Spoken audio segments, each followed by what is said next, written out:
Merci Seigneur Yahweh pour ce jour, ce 27e jour de notre programme de 40 jours de prière et de jeûne. Merci de nous soutenir en nous donnant la force et la vitalité dont nous avons besoin.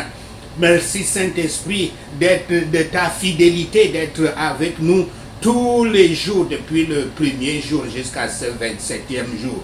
Merci Saint-Esprit de nous nourrir de ta parole et de nous guider dans la délivrance vers laquelle tu vas nous mener au cours de ces 40 jours. Merci pour l'écriture de ce jour. Lamentation 1, verset 6 à 7.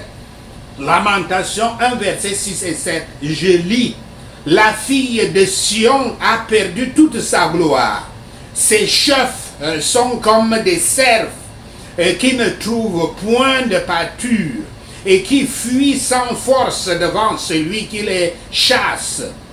Au jour de sa détresse et de sa misère, Jérusalem s'est souvenue de tous les biens qu'elle possédait autrefois quand son peuple est tombé sans secours sous la main de l'oppresseur. Ses ennemis l'ont vu et ils ont ri de sa chute. Fin de citation. Merci Seigneur de ces écritures. Bien, loué soit ton saint nom, Seigneur Yahweh. Aujourd'hui, notre Seigneur Yahweh nous donne à parler des ombres de vie. Ombre de vie, ombre de vie. La vie terrestre est toute une ombre. Quand vous êtes enfant, vous appréciez les pays merveilleux et après quelques années, les joies et les excitations des merveilles sont parties, ont disparu comme des ombres.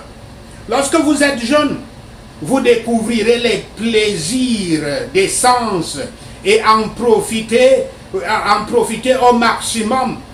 Après quelques décennies, votre cœur soit les haïra comme futile, soit les regrettera comme le bon vieux temps, passé comme une ombre ce temps.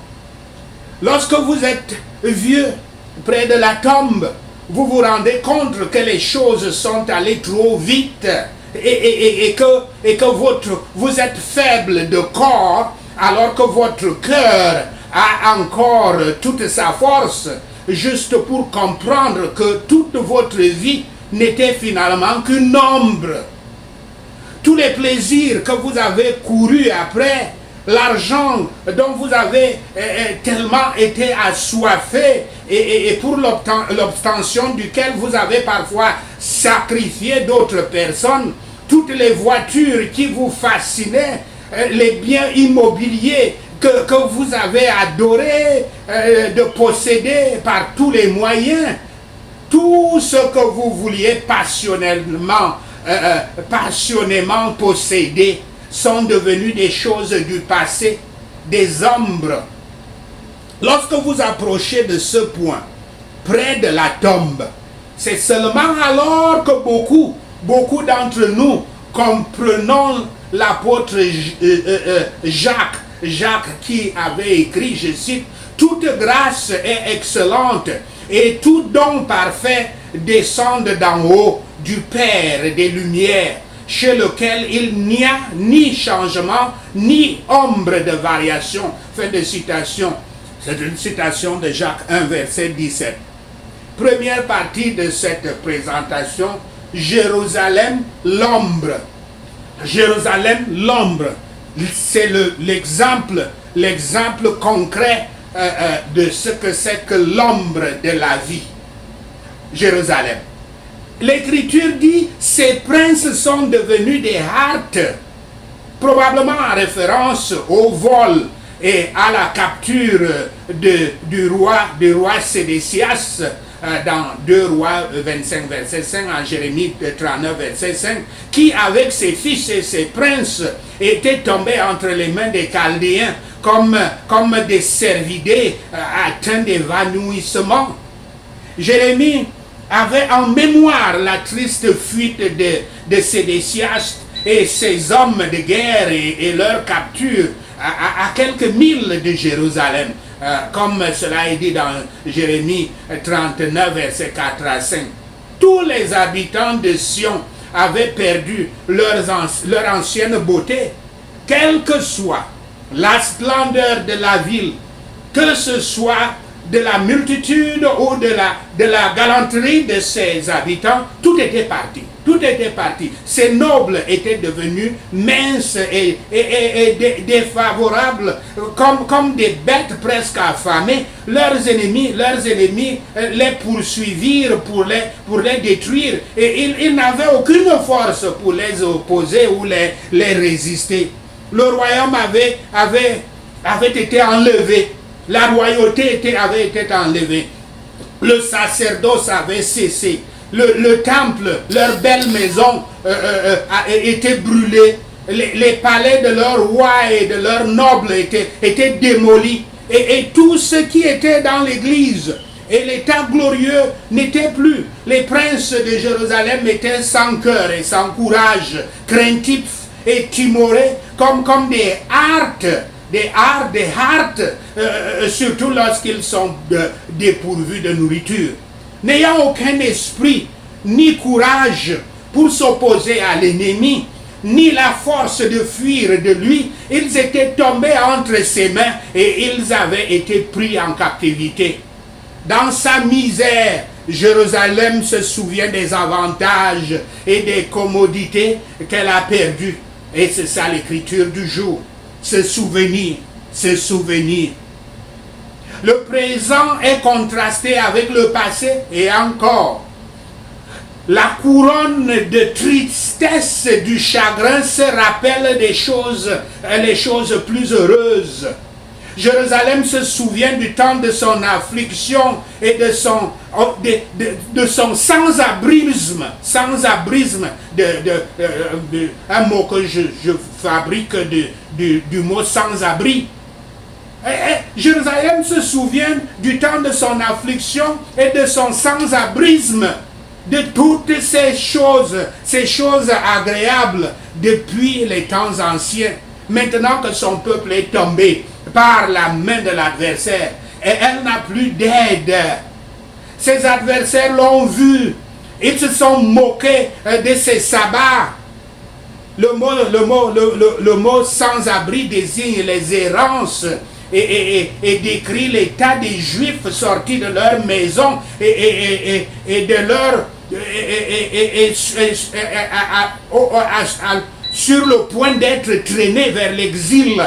Les sabbats ou garder les sabbats, c'est la cessation du travail tous les 7 jours qui marquait les étrangers comme quelque chose d'étrange et provoquait leur moquerie.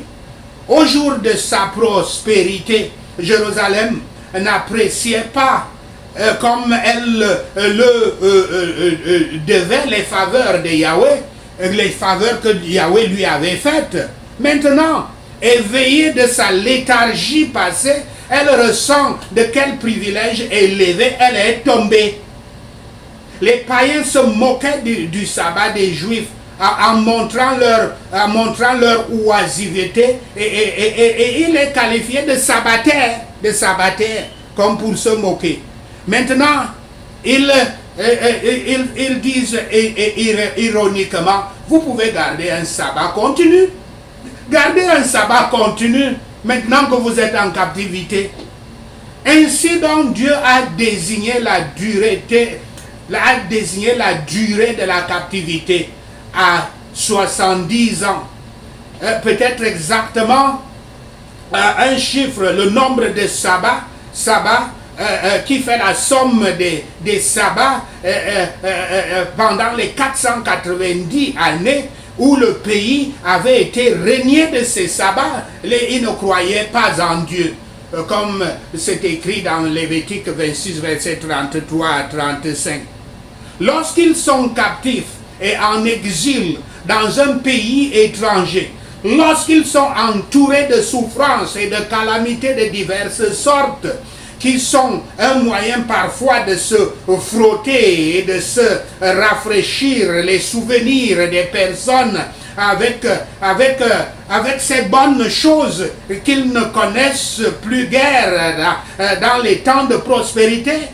La valeur de ces choses est mieux connue et appréciée par le manque d'elles, par le manque de ces choses. C'est quand on manque de ces choses qu'on apprécie sa valeur. Mais pour le cas d'espèce, ces choses ne sont plus que des ombres.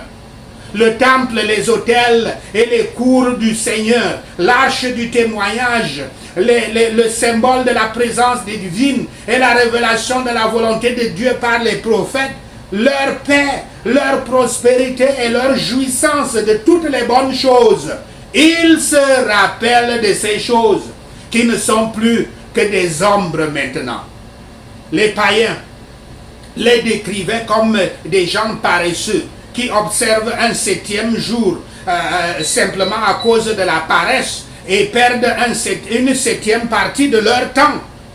Ou alors, ils se moquaient d'eux pour les garder en vain. Puisque, malgré leur respect religieux, ils ont été réduits à être captifs hors de leur terre. Ou alors les Chaldéens se moquaient d'eux de garder leur sabbat strictement maintenant qu'ils étaient dans d'autres pays, alors qu'ils négligeaient ces sabbats quand ils étaient à Juda, quand ils étaient en Jérusalem. Ou alors, ils les rejetaient avec leur sabbat hebdomadaire et annuel, leur suggérant que maintenant ils avaient assez de loisirs pour les observer et que leur terre a cessé d'être labourée avec un témoin maintenant. Certains pensent que, en raison de l'observance d'un sabbat, ils étaient obligés par leur loi, par conséquent, les païens les faisaient travailler plus dur et leur imposaient de plus grandes tâches ce jour-là, le jour du sabbat, que les autres jours, comme les Égyptiens autrefois. Bien que les mots puissent être traduits, ils se moquaient de ces fériés, ils se moquaient des fériés des Israélites, de la joie et du plaisir, de la paix et du confort et de la jouissance de toutes bonnes choses. Tout ce qu'ils possédaient, appréciaient, aimaient, luttaient d'avoir, considérés comme leur sécurité et leur protection, étaient passés, disparus, évaporés comme des ombres, sous forme d'ombre. La deuxième partie de cette présentation, la vie après la mort terrestre. La vie après la mort terrestre. L'existence de la vie après la mort est une question universelle. Job parle pour nous tous en déclarant, je cite, « L'homme né de la femme est de quelques jours et plein d'ennui. Il ressemble à une fleur une fleur et se flétrit. Comme une ombre éphémère, il ne résiste pas. Si un homme meurt, va-t-il vivre encore ?» Fin de citation. Ça, c'est une citation de Job 14, 1 à 2 et 14. Comme Job, nous avons tous été contestés. Nous avons tous été contestés, testés même par cette question. Qu'est-ce qui nous arrive exactement après notre mort? Cessons-nous d'exister? La vie est-elle une porte d'entrée ou bien une porte tournante de départ et de retour vers la terre afin d'atteindre finalement la grandeur personnelle, comme certains le disent pour la réincarnation? Est-ce que tout le monde va au même endroit ou est-ce que nous allons à différents endroits? Y a-t-il vraiment un paradis et un enfer? Les Écritures nous disent qu'il n'y a pas seulement la vie après la mort terrestre, mais aussi la vie éternelle avec des choses tellement glorieuses que, je cite, « l'œil n'a point vu, que l'oreille n'a point entendu, et qui ne sont point montées au cœur de l'homme, des choses que Dieu a préparées pour ceux qui l'aiment. Fin de citation. Citation de 1 Corinthiens 2, verset 9. Yahshua Christ, Dieu dans la chair, est venu sur terre pour nous donner ce don de la vie éternelle. Je cite, « Mais il était blessé pour nos péchés, brisé pour nos iniquités. Le châtiment qui nous donne la paix est tombé sur lui. Et c'est par ses meurtrissures que nous sommes guéris. » Fin de citation. Citation d'Ésaïe 53, verset 5. Yahshua a pris le châtiment que tous nous méritons et a sacrifié sa vie pour payer la peine pour nos péchés. 3 jours plus tard, il s'est avéré vainqueur de la mort en se levant de la tombe. Il est resté sur la terre après cela pendant 40 jours et a été observé par des centaines de personnes avant de monter au ciel. Romains 4, verset 25 dit, il, je cite, a été livré pour nos offenses et est ressuscité pour notre justification. Fin de citation. La résurrection du Christ est un événement bien documenté.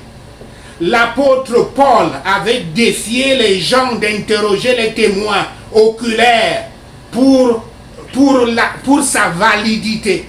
Et personne n'avait pu contester sa vérité. La résurrection est la pierre angulaire de la foi chrétienne. Parce que Christ ressuscita d'entre les morts, nous pouvons avoir la foi que nous aussi ressusciterons. La résurrection de Christ Yahshua est la preuve ultime de la vie après la mort.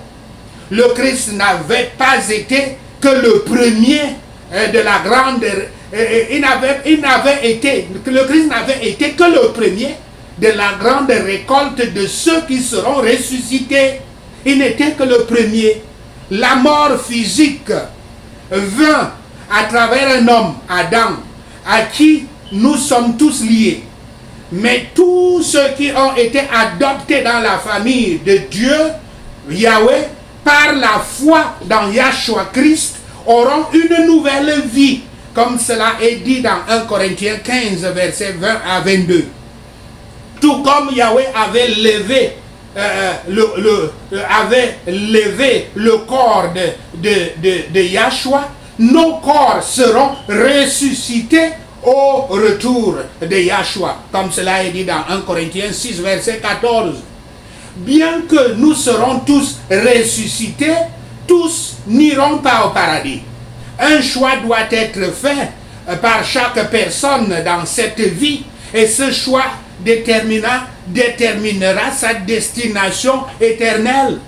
Les Écritures disent que nous devons mourir une fois.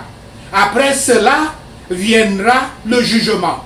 Dans Hébreux 9, verset 27, par conséquent, ne croyez pas à cette histoire de réincarnation qui est enseignée par les hindous et on ne sait plus quelle autre religion.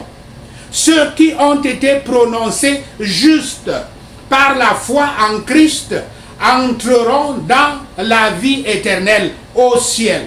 Mais ceux qui rejettent le Christ en tant que sauveur seront envoyés au châtiment éternel dans l'enfer, comme cela est écrit dans Matthieu 25, verset 46. L'enfer, comme le ciel, n'est pas simplement un état d'existence, mais un lieu littéral. C'est un endroit où les injustes éprouveront une colère éternelle sans fin de Yahweh. L'enfer est décrit comme une fosse sans fond dans Luc 8, verset 31 et Apocalypse 9, verset 1. Comme un lac de feu brûlant de soufre où les habitants seront tourmentés jour et nuit pour toujours, comme cela est dit dans Apocalypse 20, verset 10. En enfer, il y aura des pleurs et des grincements de dents indiquant un chagrin intense et une colère, comme cela est dit dans Matthieu 13, verset 42. Yahweh ne prend pas plaisir à la mort des méchants, mais il veut qu'ils se détournent de leur voie méchante afin qu'ils puissent vivre éternellement. Comme cela est dit dans Ézéchiel 33, verset 11. Mais il ne nous obligera pas à nous soumettre. Écoutez ceci, je le dis encore. Yahweh ne nous obligera pas à nous soumettre. Yahweh n'a jamais dit qu'il faut des guerres saintes. Ça n'existe pas dans le christianisme. Ceux qui ont fait les guerres saintes au nom du christianisme n'ont pas fait ce n'est pas Dieu qui les a envoyés. Ils ont fait leur propre guerre. Il n'y a pas de guerre sainte. Si nous choisissons de le rejeter, il accepte notre décision de vivre éternellement à l'écart de lui. La vie sur terre est un test, une préparation pour ce qui se passe. Pour les croyants, la vie après la mort est la vie éternelle dans le ciel avec Yahweh. Pour les incroyants, la vie après la mort est l'éternité dans le lac de feu. Comment pouvons-nous recevoir la vie éternelle après la mort et éviter une éternité dans le lac de feu? Il n'y a qu'une seule voie. Dans la foi et la confiance dans Yahshua Christ. Yahshua Christ dit, je cite, « Je suis la résurrection et la vie. Celui qui croit en moi vivra, même s'il meurt. Et quiconque vit et croit en moi ne mourra jamais. » Fin de citation. Une citation de Jean 11, versets 25 à 26. Le don gratuit de la vie éternelle est à la portée de tous. Je cite, « Celui qui croit au Fils a la vie éternelle. Celui qui ne croit pas au Fils ne verra point la vie, mais la colère de Dieu demeure sur lui. » Fin de citation. Citation de Jean 3, verset 36. Nous n'aurons pas la possibilité d'accepter le don du salut de Dieu après la mort terrestre. Notre destination éternelle est déterminée par nos vies terrestres, par notre réception ou notre rejet de Yahshua Christ. Je lis l'écriture, car il dit, au temps favorable j'étais exaucé, au jour du salut j'étais secouru. Voici maintenant le temps favorable, voici maintenant le jour du salut. Fin de citation, citant 2 Corinthiens 6, verset 2. Si nous croyons en la mort de Yahshua Christ comme le paiement intégral de notre péché contre Dieu, nous sommes garantis non seulement d'une vie significative sur terre, mais aussi de la vie éternelle après la mort terrestre dans la présence glorieuse du Christ. Par conséquent, je cite, cherchez premièrement le royaume et la justice de Dieu, et toutes ces choses vous seront données par-dessus. » Fin de citation. Citation de 6, verset 33. Pour bien jouir des choses de la terre, pour bien utiliser les choses de la terre qui ne sont que des ombres, cherchez le royaume de Dieu et vous serez comblés. Sachez ceci et le Seigneur Yahweh vous bénira. Amen. Prenons ces points de prière. Prions pour être gardés de la vanité. Retiens mes yeux de contempler la vanité, Seigneur Yahweh, et accélère-moi dans ta voie. Merci, Seigneur. Au nom de Yahshua le Messie, nous prions. Retire loin de moi la vanité et le mensonge. Au nom de Yahshua le Messie. Ne me donne ni pauvreté ni richesse. Nourris-moi avec les aliments pratiques pour moi. Au nom de Yahshua le Messie. La vanité n'était pas la voie du Seigneur. Au nom de Yahshua le Messie. Par la pureté de l'âme et de l'intention, il a accompli son œuvre divine au nom de Yahshua le Messie. Alors qu'il partageait avec ceux qui l'écoutaient, il a soumis ses connaissances à être digérées, indiquant qu'il s'agit du chemin du salut, en laissant chacun la liberté de choisir. Merci Seigneur, au nom de Yahshua le Messie, nous prions. La voix de Yahshua est libre d'égoïsme.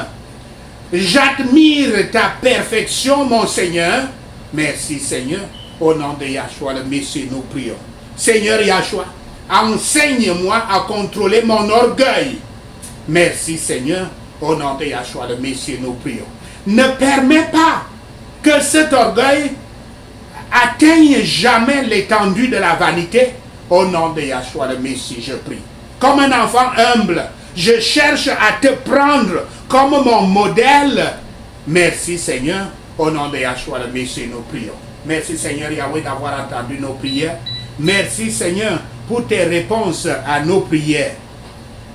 Seigneur, nous te remercions, nous te louons, nous t'adorons, nous te glorifions. Au nom de Yahshua le Messie, nous prions. Amen.